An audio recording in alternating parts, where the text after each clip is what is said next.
À quoi penses-tu quand je dis étiquette? À quelque chose de dépassé, comme les hautes formes des hommes et les gants que les femmes devaient porter pour boire leur thé? Eh bien, tu te trompes. Cette image n'a rien à voir avec le savoir-vivre moderne. Si tu veux être vu comme une personne polie, bien élevée et respectueuse, tu devrais regarder cette vidéo. Ne t'inquiète pas, ce n'est pas si difficile.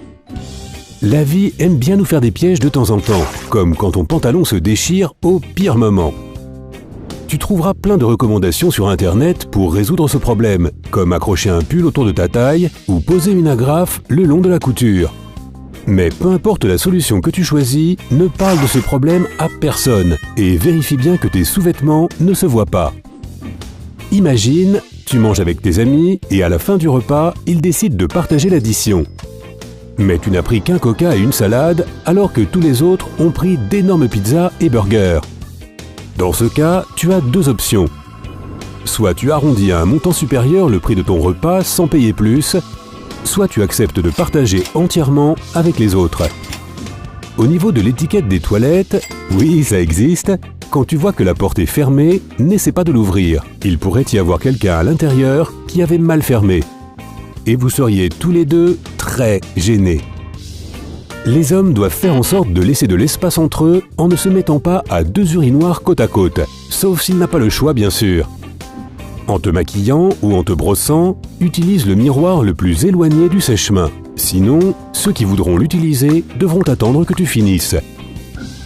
Si tu dois te moucher, fais-le en silence et rapidement. Ne le fais en public que si tu n'as pas le choix. Sinon, trouve un endroit où tu peux être seul. Mais si tu sais que tu peux te moucher sans bruit et que tu n'es qu'avec des proches, ne le fais jamais à table. Quitte la table et va aux toilettes. Et là, tu peux y aller. Utiliser un cure-dent à table est mal vu. Si tu sens que quelque chose est coincé entre tes dents, va te l'enlever dans la salle de bain. Et si quelqu'un d'autre a le même problème et ne l'a pas remarqué, dis quelque chose. Fais-lui remarquer discrètement.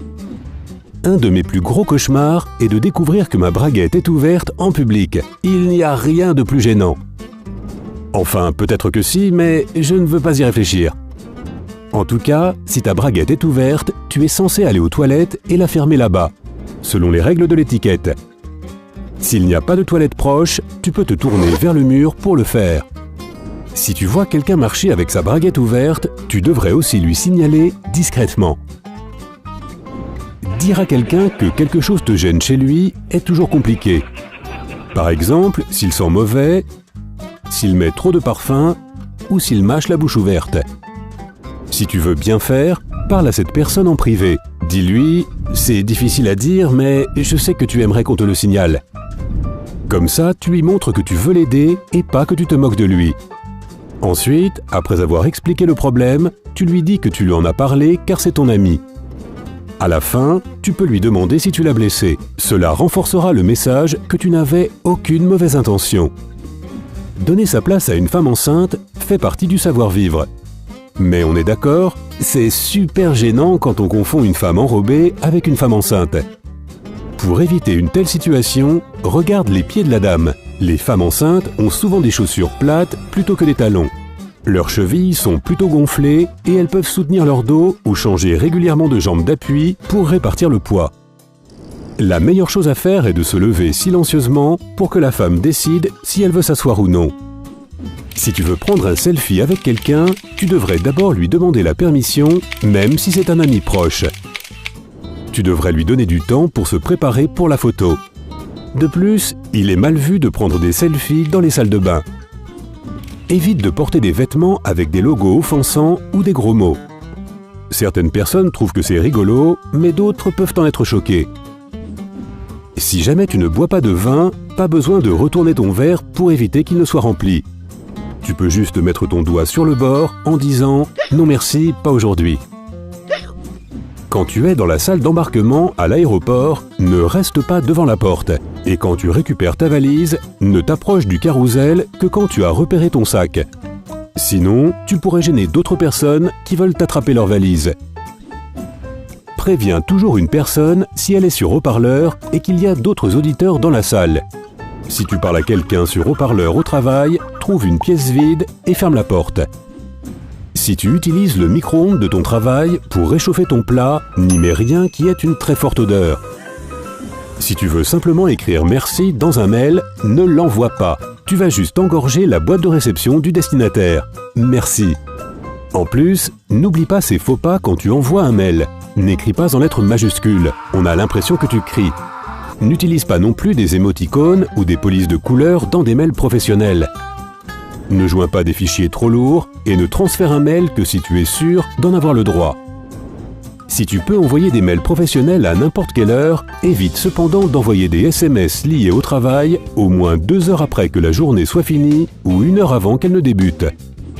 Si tu as besoin de presser un citron au-dessus de ton assiette ou dans ton verre, encercle-le avec ta main. Sinon, d'après la loi de Murphy, tu enverras le jus acide pile dans l'œil de celui à côté de toi. Crois-moi. Si tu manges au restaurant avec ta famille ou tes amis, tu as le droit de demander au serveur d'emporter tes restes, même si tu es dans un restaurant chic. Mais attention, ne demande jamais tes restes après un repas d'affaires. Quand tu es invité à un mariage, ne demande pas si tu peux venir avec un invité, à moins que l'invitation ne le précise. Sinon, si jamais ton statut marital change avant le mariage, tu peux en parler aux hôtes et attendre leur réponse. Tu peux suivre ton chef sur Twitter, mais n'essaie pas de faire ami-ami avec lui. Être ami, même sur les réseaux sociaux, implique qu'il y a égalité, ce qui n'est pas le cas pour l'instant. Tu devrais tenir une tasse de thé et de café de manière différente. Si c'est du thé, ne passe pas ton index dans l'anse. Il doit plutôt rejoindre ton pouce sur l'anse, comme si tu pinçais quelque chose. Referme les 3 autres doigts dans ta paume. Je suppose que tout le monde a déjà eu la bouche en feu à cause d'une nourriture épicée. Au lieu d'essayer d'inspirer de l'air la bouche grande ouverte ou de recracher la nourriture, bois une gorgée d'eau. Ça marche super bien. Quelles autres règles d'étiquette moderne est-ce que tu connais? Dis-moi tout dans les commentaires. Si tu as appris quelque chose de nouveau aujourd'hui, alors aime cette vidéo et partage-la avec un ami. Mais attends, ne pars pas. Nous avons 2000 autres vidéos cool pour toi. Tu dois juste choisir entre la vidéo de gauche ou celle de droite et profiter. Reste du côté sympa.